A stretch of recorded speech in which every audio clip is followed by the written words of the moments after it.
Welcome, my dear students. So, we were discussing about first module, which entitled the topics metric spaces, vector spaces, and inner product spaces, or normed spaces in particular. So, we were discussing about some of its properties. Now, let's move on to the module 2, which deals with the linear operators. So, linear operators.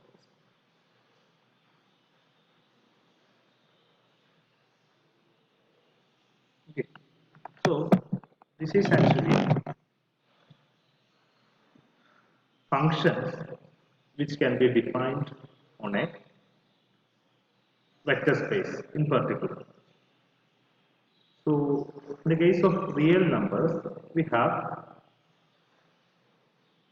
real value functions, meaning functions which are defined onto set of all real numbers.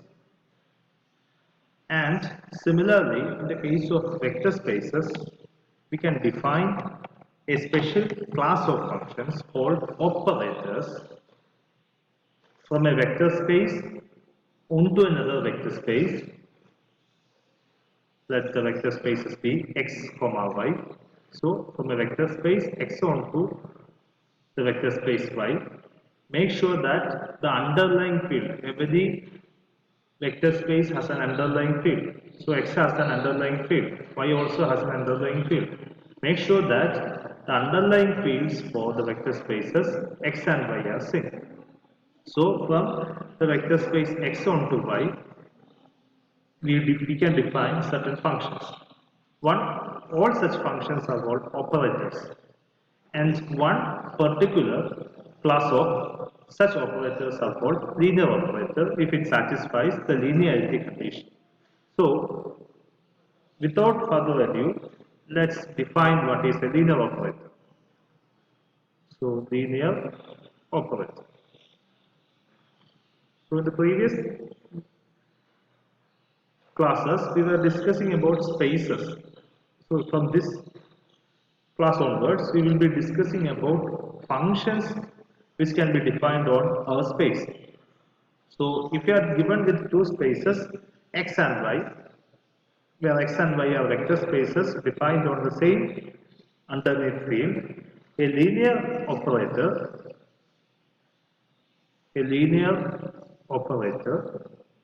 T is an operator meaning it's a function from a vector space x onto a vector space y. It satisfies condition 1. The domain, so domain of T can be denoted as d of T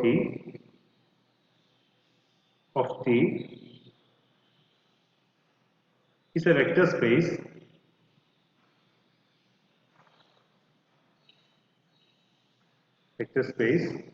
and the range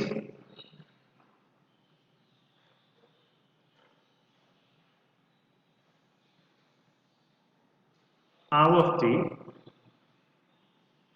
lies in a vector space over the same field.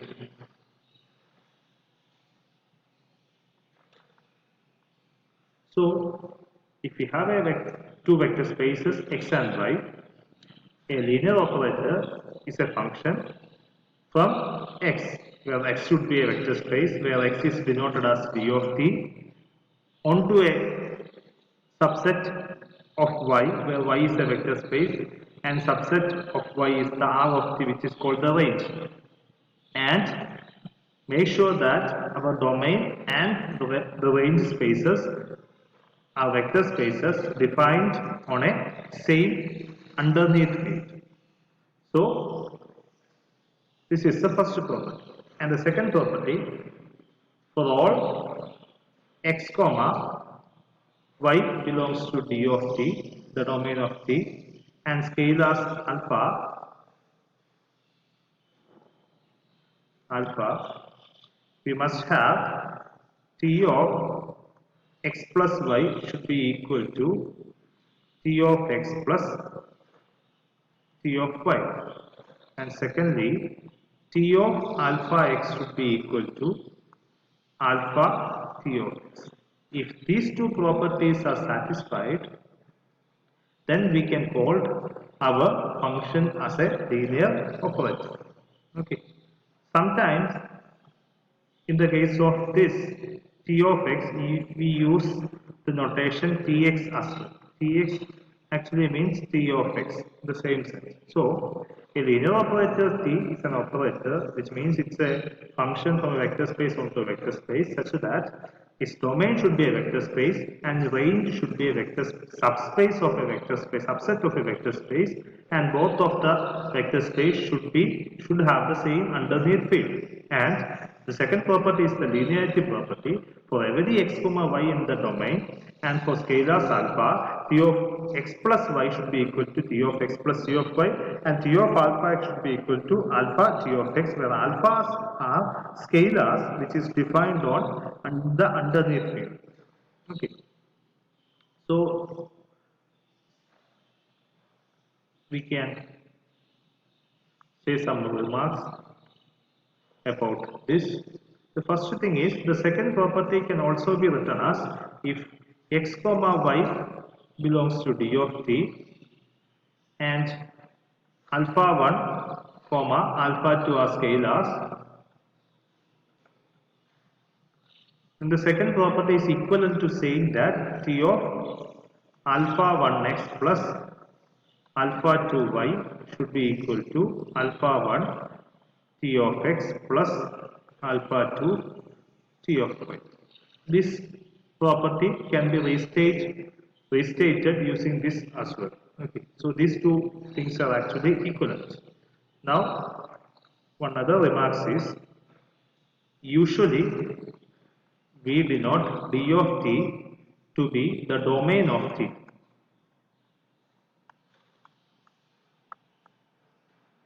And the second thing, we denote r of t to be the range of the function t or the operator t.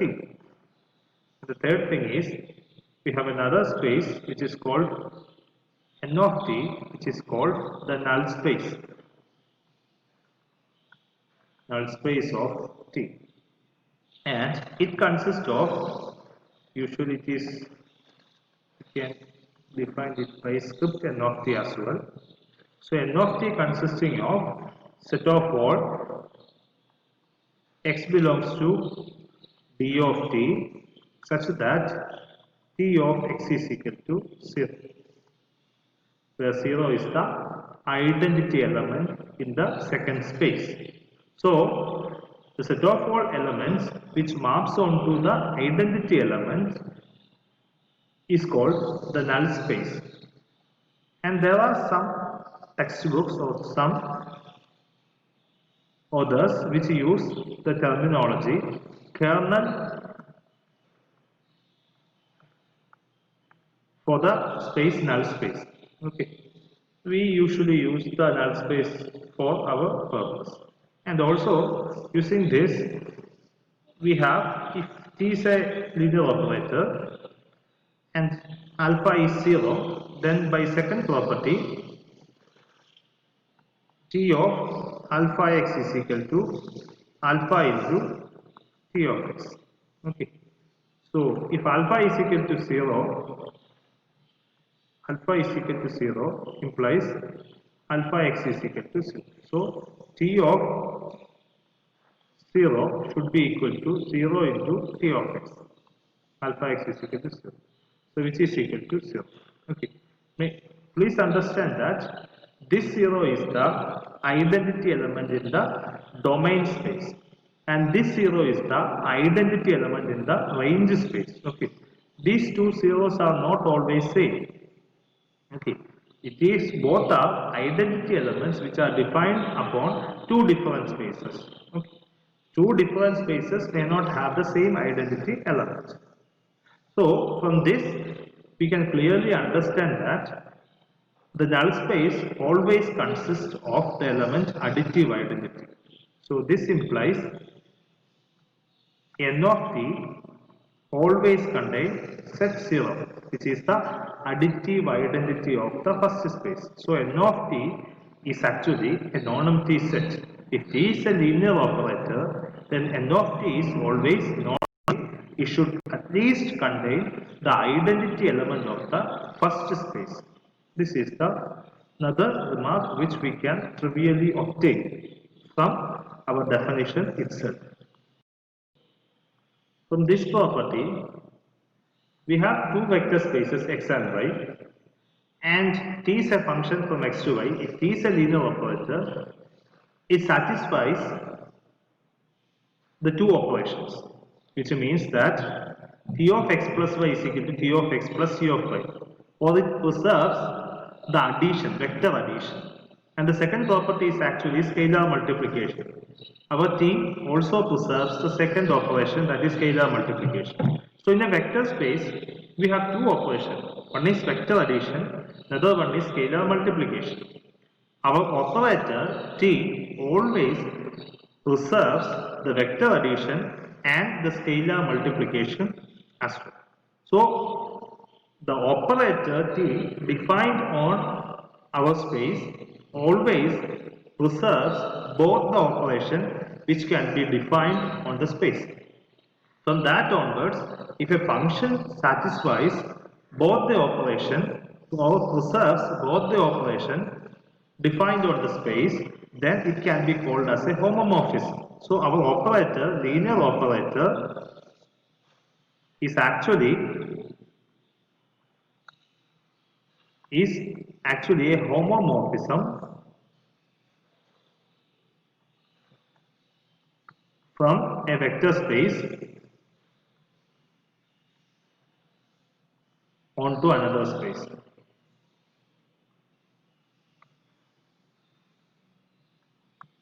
Okay, so this is why we exclusively study the linear operator in particular, because linear operators are actually homomorphism from vector space onto a vector space. Okay, now let's look into some examples of our linear operator. So examples. First example, let X be a vector space.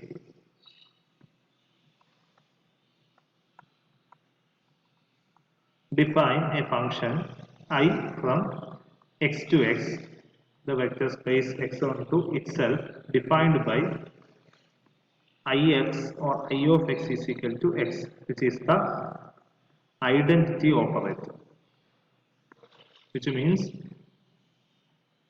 every element mapped onto itself. This is actually a linear operator. Okay. Clearly, it satisfies the first condition. Given that x is a vector space, its range for every x element of x, we have x is mapped onto x itself. So I of x, I of capital X should be equal to capital X, which is the range of I. Since X is a vector space, the range space is also a vector space. So here domain and range are vector spaces. First property is satisfied. And the second property is I of x plus y. By the definition, I of x plus y should be equal to x plus y itself, which is equal to I of x plus I of y. And I of alpha x should be equal to alpha x, which is equal to alpha times E of x. So it satisfies both the conditions, the first condition and the second condition. From that, we can clearly understand that this is a linear operator. Okay, for every vector space X, we can define a linear operator called the identity operator from the vector space X onto itself.